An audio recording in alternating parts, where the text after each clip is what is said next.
Today I want to share a few thoughts around the theme of finding hope. Finding hope. Back in 2002, I had what I'd call an emotional valley that lasted about 6 months.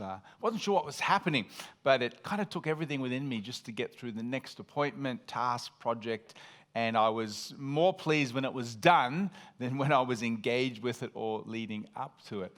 It was almost like the clouds had come across my life, or someone had shut the shutters and the windows to my world, and I wasn't sure what was going on. Was this a midlife crisis? Was this a spiritual wilderness or an attack from the enemy? I was a little bit confused, and it definitely wasn't a quick snap out of it, say a prayer, and everything will be fine. I was in this valley. And with the help of a coach and a counselor, as I processed what was happening, I eventually discovered that I'd been living at a pace that wasn't sustainable. I was just going frenetically. And it was like my body and my emotions were shutting down and saying to me, we refuse to live at this pace. And so I had to make some adjustments. And I had to just take a little bit more time off work and not just be so crazy fast lane paced. And eventually I came out of that valley and I realized I'd been experiencing a form of depression, a form called adrenaline exhaustion. And I haven't been back in that valley again, but I've sure been near the edge. If you've ever gone over the edge, you know where the edge is.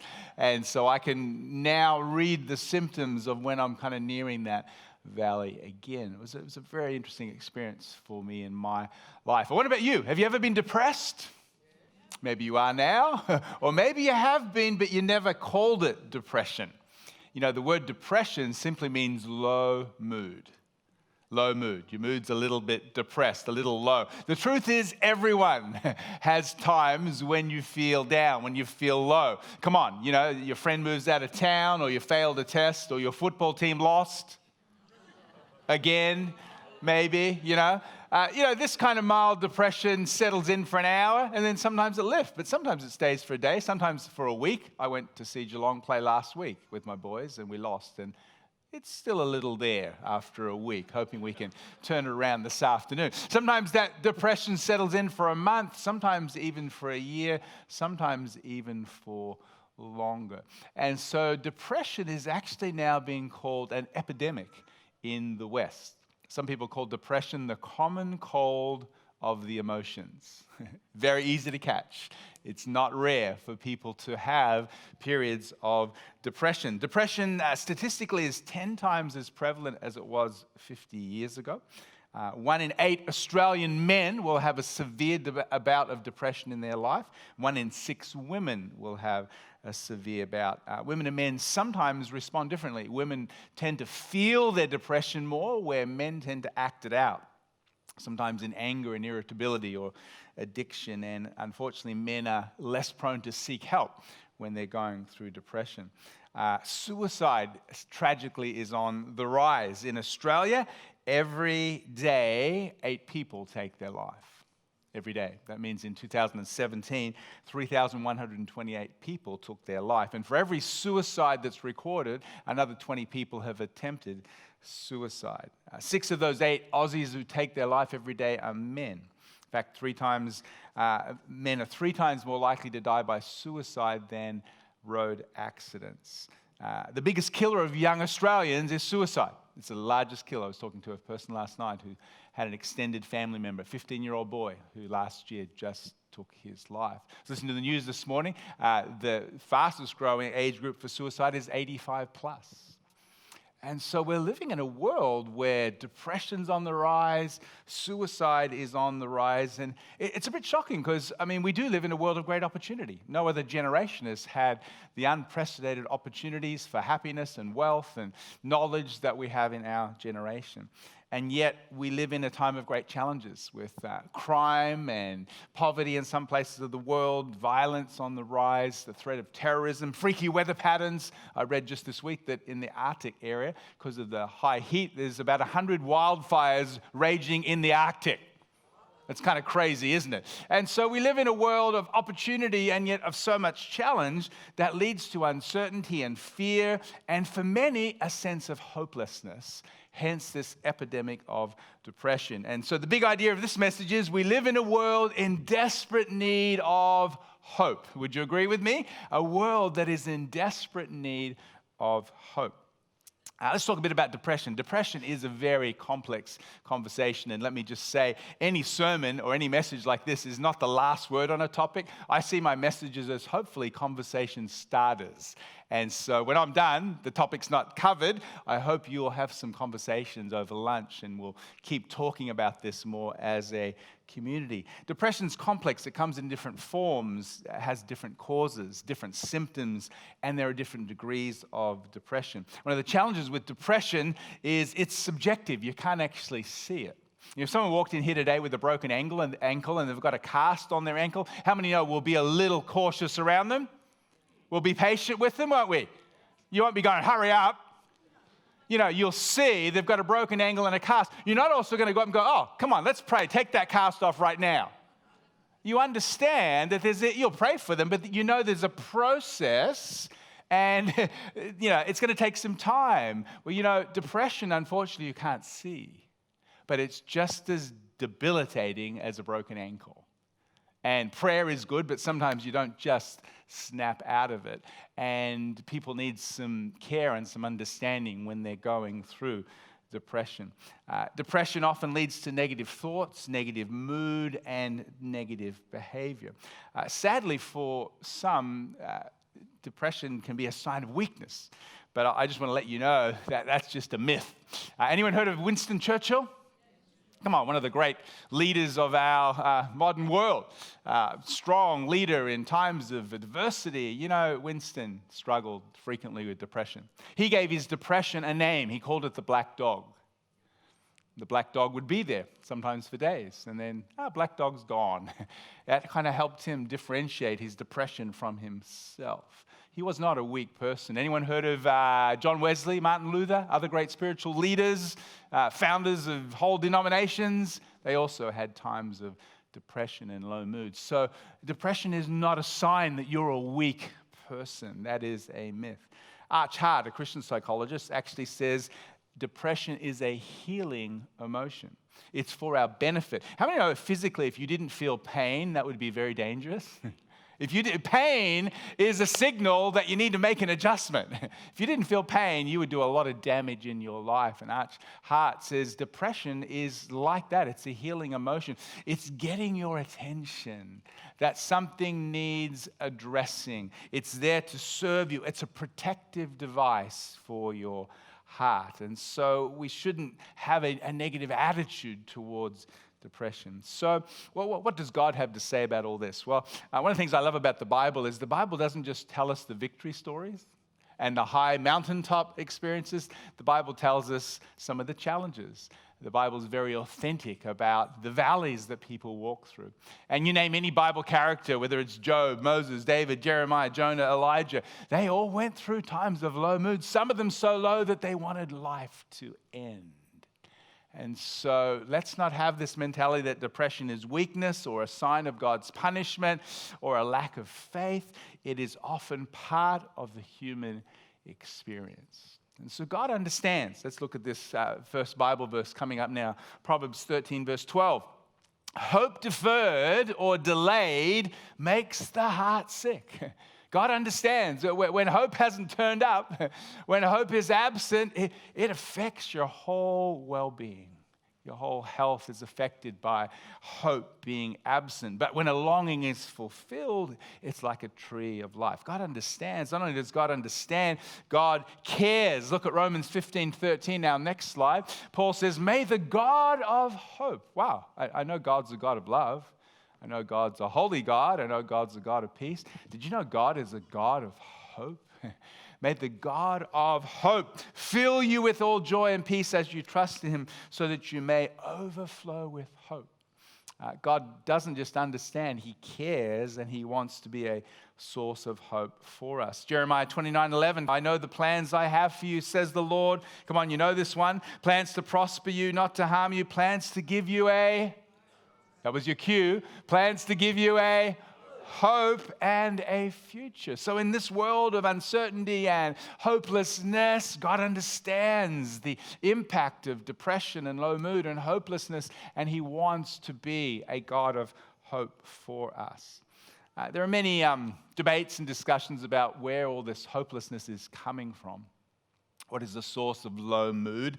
Some people think it's unresolved childhood issues. Sigmund Freud was big on that.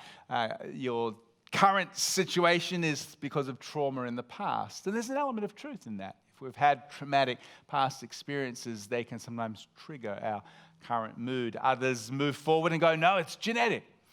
And it's about your DNA and your parents and your grandparents. And there's an element of truth in that too. DNA is pretty amazing. It really is. You are connected physiologically to a whole family tree, and there's influences there too. Others note that it could be environment.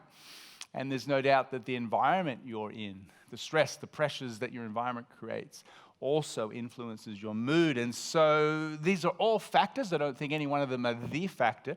And then in the 1960s, there was a shift in the area of psychology towards what's called cognitive psychology, noting that sometimes our mood is affected not so much by what's happening out here or in our past or our family, but what's happening on the inside of us. Our thinking is a big influence on what we're feeling, and this view is reinforced many times in the Bible. Let's look at Proverbs 4, verse 23. Above all else, guard your heart. Oh, above all else, have a look at what's happening on the inside of you. In the Hebrew, the heart represented your entire inner world, your soul, your mind, your will, emotions. Above all else, yes, be aware of everything happening in your world, but think about what's happening in the inside, because from your heart is the wellspring. Life is lived inside out. And so here's a focus on giving attention to what's taking place inside of us. Paul said this in Romans 12, 1-2. Do not conform any longer to the pattern of this world, but be transformed. How? How do you change? By the renewing of your mind. Someone once said, sow a thought, reap an act. Sow an act, reap a habit. Sow a habit, reap a character. Sow a character, reap a destiny. It all starts with a thought. Your thoughts often lead to actions. Your actions repeated become habits. Your habits contribute to your character. And your character shapes your eventual destiny. It all starts with a thought. And so again, this focus on what's happening on the inside of us. You know, human behaviorists who study what's happening inside of us say there's two general types of people. There's pessimists and optimists. Pessimists, of course, tend to think negatively about everything. Optimists tend to think positively about everything. Anyone heard of Murphy's Law? Murphy's Law? Everything that can go wrong will go wrong. If the possibility of several things going wrong, the one that is going wrong is the one that will do the most damage. Nothing is as easy as it looks. Everything takes longer than you think. If everything seems to be going well, you've obviously overlooked something. This is Murphy. You will always find something in the last place you look. The chance of a piece of bread falling with the buttered side down is in direct proportion to the cost of the carpet. Anything you try to fix will take longer and cost more than you thought. Come on, guys, you'll love this one. Any tool dropped while repairing the car will roll underneath to the exact center of the vehicle. And ladies will like this. When a broken appliance is demonstrated for the repairman, it will work perfectly. Murphy, bit of a pessimist, although some say he was an optimist. So you got the pessimistic people and the optimistic people. The truth is none of us are pure pessimist or pure optimist. We're all a little bit of a mix of those two. What's interesting is that both pessimists and optimists experience difficulties, challenges, and even tragedies in life. It's just that the optimist weathers them better because of their resilience. The pessimist gives up and often falls into depression. The deciding difference between pessimist and optimist is called explanatory style, which is the way we explain why events happen in our life. Your way of explaining the events in your world determine whether you end up helpless or hopeless, or whether you become energized and encounter setbacks and move forward. And so this is Martin Seligman in his book, Learned Optimism. He says there are three parts to our explanatory style. One is permanence. Pessimists, when something bad happens, they see it as permanent. Optimists see it as temporary. The other is pervasiveness. Pessimists, when something bad happens, they see it spreading through their entire world. Something's going wrong, it's bleeding everywhere. Where optimists tend to isolate the issue, put it in a box and say, I got this issue at work, but they don't let that bleed over their entire world and affect their mood in every area. And then personalization. Pessimists always blame themselves. Something's going wrong, they're always blaming themselves, rather than optimists who realize there are many factors, other people, circumstances involved in a situation. So optimism and pessimism are attitudes or ways of thinking that we can choose. And the good news is you can actually change the way you think. You may lean one way or the other, but we can learn to change, to renew our mind, and to shape our world to be more hope-filled. Let's look at another verse by Paul coming up now, 2 Corinthians 10, 4-5. The weapons we fight with are not the weapons of the world. On the contrary, they have divine power to demolish strongholds. How do we do that? We demolish arguments and every pretension that sets itself up against the knowledge of God, and we take captive every thought to make it obedient to Christ. This is a profound statement. 2,000 years ago, Paul's saying, you know what? The way you're going to change is to renew your mind. Reprogram the way you think is the key to changing your behavior and your feelings. And now he's giving us a little bit of a practical key. The way you do that, you've got to learn to take captive every thought and make it obedient to Christ, to truth. Let me give you a little application of what he's teaching, kind of the ABCs of mind renewal. We start with adversity. Let's face it, all of us have trouble, difficulty, adversity into our life. Life brings challenges, difficulties. It's not always sunny. Sometimes there's rainy days. So adversity happens to all of us. Letter B is something called belief. When you go through adversity, you think about it. You respond to it, you react to it, and over time, your thoughts about the adversity form beliefs through which you process what is happening in your life. Let us see, these beliefs have consequences. Consequences flow from beliefs, not directly from adversity. Adversity happens, we process it through our belief system, and our beliefs have consequences in our feelings and our behavior or our actions. Let me demonstrate this very simply for you. Letter A, adversity. You call your friend in the morning, they don't answer the phone, and they don't return your call. We're starting with really mild adversity. Now, let's say your beliefs about them not returning your call are, maybe they're upset at me. Maybe they're angry with me. Maybe they're talking about me. How many know those beliefs will have consequences in how your day goes? You'll feel pretty down. You probably won't be very productive today because of the beliefs you have about that person not returning your call. If in contrast to those beliefs, when you call your friend, they don't answer the phone, they don't return the call for a while, your beliefs are, they're probably flat out today. I'm sure they'll get back with me tomorrow. How many know those beliefs will have different consequences? You'll feel fine. You'll have a great day. Can you see that your feelings and behaviors are not directly affected by the adversity? It's what you're believing about the adversity that dramatically shapes your behavior and your feelings. Let's take another adversity. You fail a test. Adversity. If you believe, I'm stupid, I'm dumb, I'll never be any good, I'm not going to try again, how many know that will have consequences? You'll bail on the class, on the program. If, however, when you fail the test, you have these beliefs, you go, you know what, probably could have studied a little more. You know what, maybe I could give a bit more effort. Hey, I didn't realize I missed that. How many know those beliefs will have a different consequence than the first set of beliefs? Little confession, I got my driving license when I lived in America. And in those days, you could get it at age 16, believe it or not. And I failed my first driving test. Not a lot of sympathy in this room. Me too? Did I hear a me too? Let's get a me too movement going on. Failed. Oh, look, hands going up everywhere. Just, look, wow, I have 4 or 5 hands. This is great. 6 hands, 7 hands, 8, 9, 10. This is amazing. It's a move of God right here. Me too. I failed my test. It'd be interesting to see whether when you failed your test, do you drive today? Yeah. Imagine if I said, well, maybe I'm not meant to drive, maybe taxi is my future, But you know why I failed my test? I did 2 things wrong. One is I was driving along just a side road and the testing instructor said, oh, just pull to the left. And I didn't indicate. Little trick. I just kind of went, yeah. Forgot to indicate, yeah. The other thing I did wrong is our test included going on the freeway, 100 Ks an hour. So I come on the freeway at 80 Ks and I stayed at 80 Ks and slowed all the traffic down. People still do that today. It's so annoying, isn't it?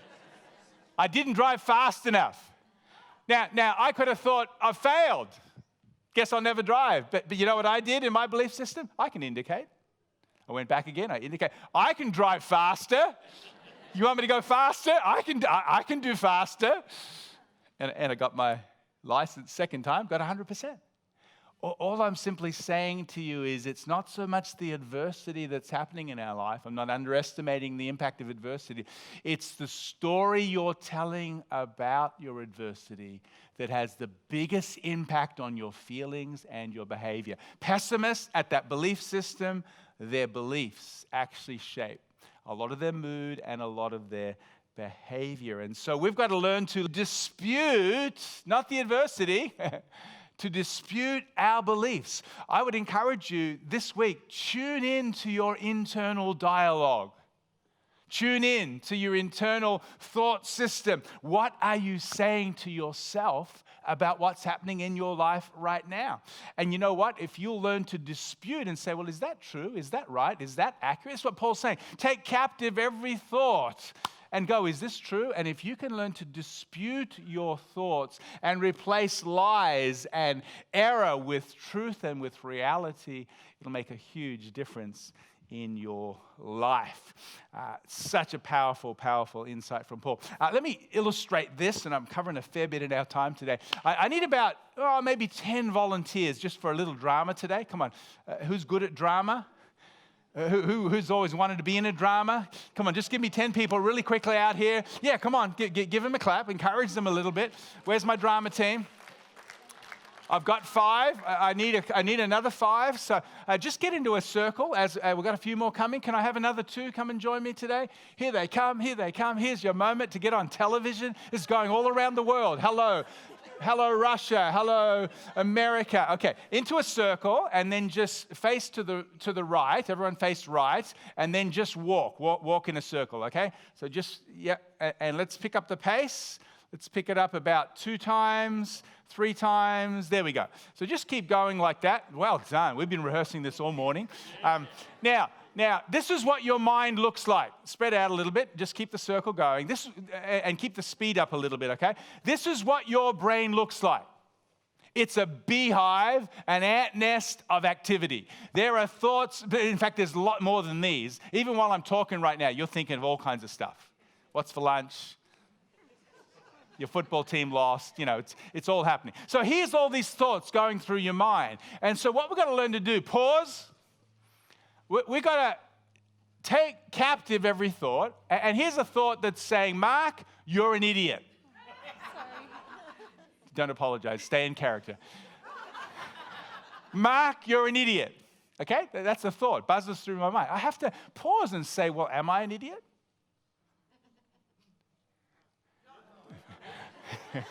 Yes. And I have to say, I've done some idiotic things, but I'm not an idiot. I have to dispute and reject that thought. Just stay right there. Let's keep it going. Thoughts buzzing around in your mind. This is a gender-neutral example. I'm not saying I have 10 female voices in my head, okay? So we got some more thought. Pause. Here's another thought here, and this thought's saying, Mark, you're a failure. You're a failure.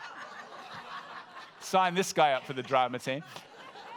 And so I have to dispute that and say, am I a failure?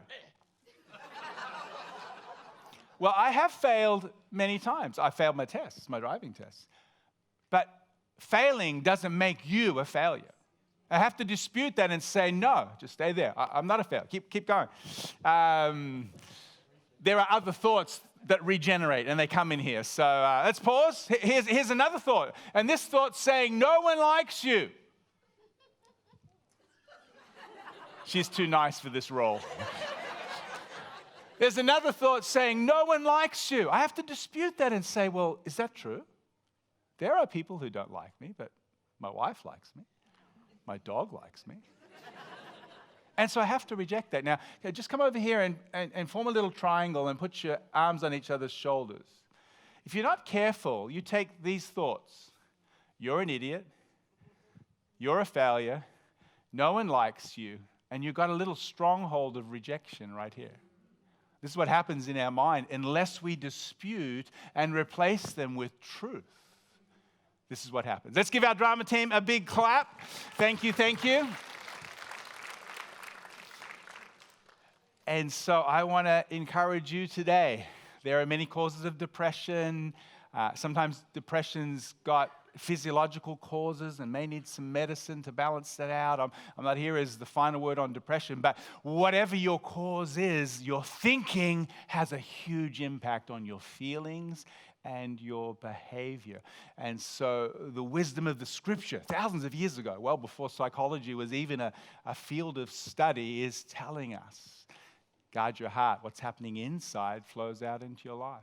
You want to change your life? Change your thinking. You don't have to be locked into patterns that you grew up with or your environment or your family. You can change your thoughts. How do we do that? We take captive every thought. We dispute it and we replace lies with truth. We begin to reshape our lives. As we bring this message to the possibility of a conclusion, let's look at this next verse. I love it. In Hebrews 6, verse 19, I love this verse. We have this hope as an anchor for the soul, firm and secure. Hope is something you can have, not something you just do.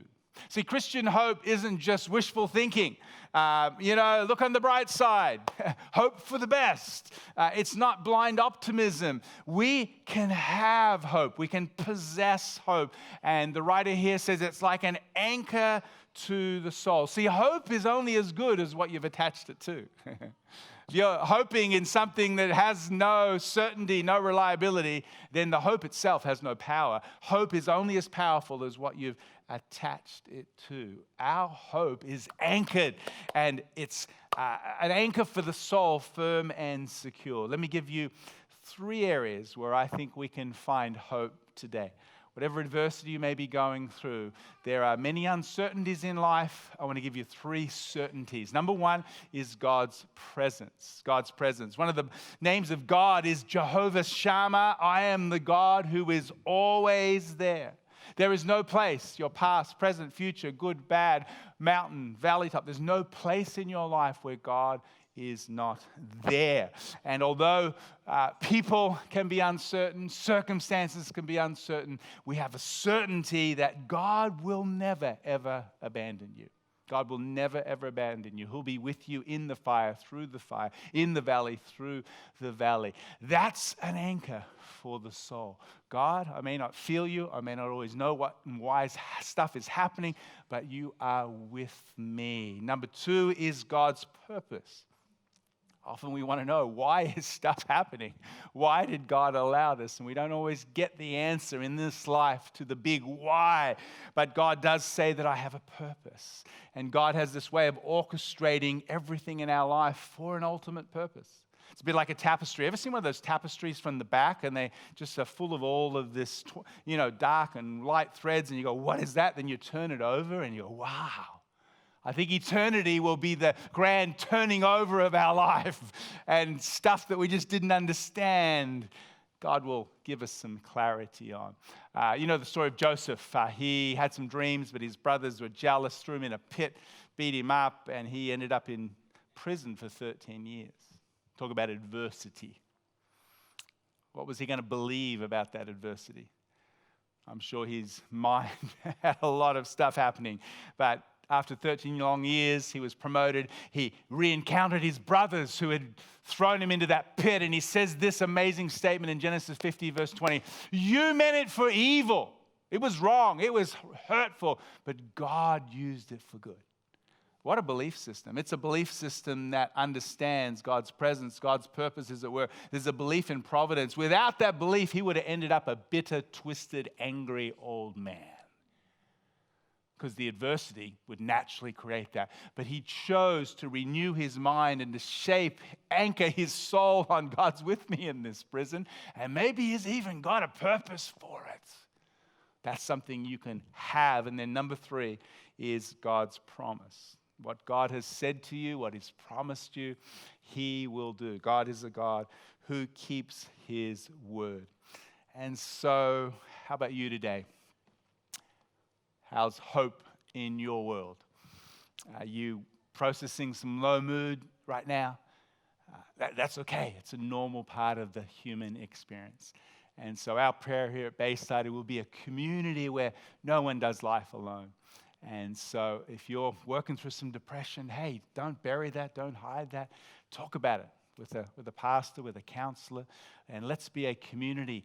Let's go to this final slide. I love this prayer. I'm going to finish with this. Let's be a community where we tap into this God of hope, and maybe we be a people who overflow with hope. So when we go out from this place, we go out into our world being dispensers of hope into a world that desperately needs it. Everyone said amen? Amen.